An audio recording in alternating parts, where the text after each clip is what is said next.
Hi, I'm Stephanie Vaughn. And I'm Haley Terman-Lay. We're here at Mansfield High School for the State Destination Imagination Tournament. We're here following one of the Texas independent teams, the Backyard Pit Crew, who's competing in the technical challenge known as the Maze Craze. Destination Imagination is a team creative problem-solving organization, and they set up tournaments that start regionally and go to states and then even to the global level.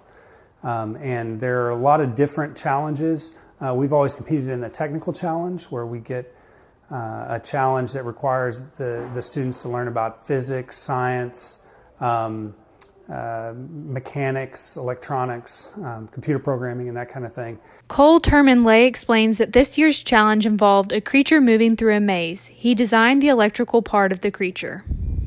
So the challenge this year, we had to build a maze traveler that could solve mazes either by itself or it could use like remote control and stuff. So we got more points for the less interaction we had. So like if it could solve mazes all by itself, then we would get more points. Jacob Vaughn was the software programmer of the unit, while Andrew Money designed and built the movable crab. Jacob helped a whole bunch in the execution. I did some structural things in the robot, but they did a lot more wiring and software than I did. I didn't build the frame per se, but I did the coding and I coded the thing to do its executions in the maze. Each member of the team has a specific role to play during the performance in front of the judges. The awkward guy who sees Bryn is like head over heels and tries to get her the ice cream and fix her chair for her and all this stuff, and she's just locked in on Cole.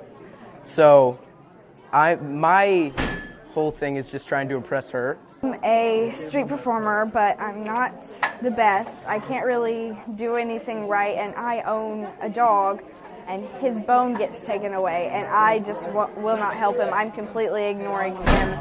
Well, we had our original costume was without the yarn. It was just the hoodie. And then we were like, this doesn't really look like a bone. It looks like a guy in a hoodie that's crawling all over the floor with face paint on. So I just covered myself in yarn, and I really hate yarn now because this is 500 fluffs of yarn. So. I am the beach chair lady. I designed the sand castle. Members of the team explain why they love DI so much. Our first year, we didn't know much about it, and we had to learn a lot of new things. I guess just the memory of being little in DI. I've learned how to be flexible with other people, especially in instant challenge and stuff, because it's just, 7 people, that's 7 different ideas, and We all come together in a big group, and then we all just have like a bunch of ideas, and like we're all brainstorming and stuff. There's so many weird and odd ideas, but it's okay because it works in DI.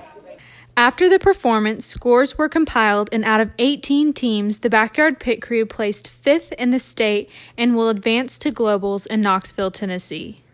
Between now and Globals, we take a look at the places that we scored well, see if we can improve those any, and the places we did not score quite as well, and kind of revamp.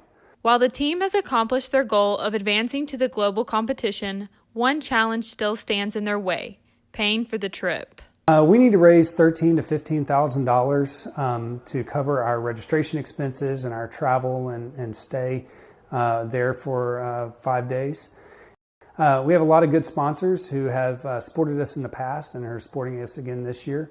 We really appreciate them.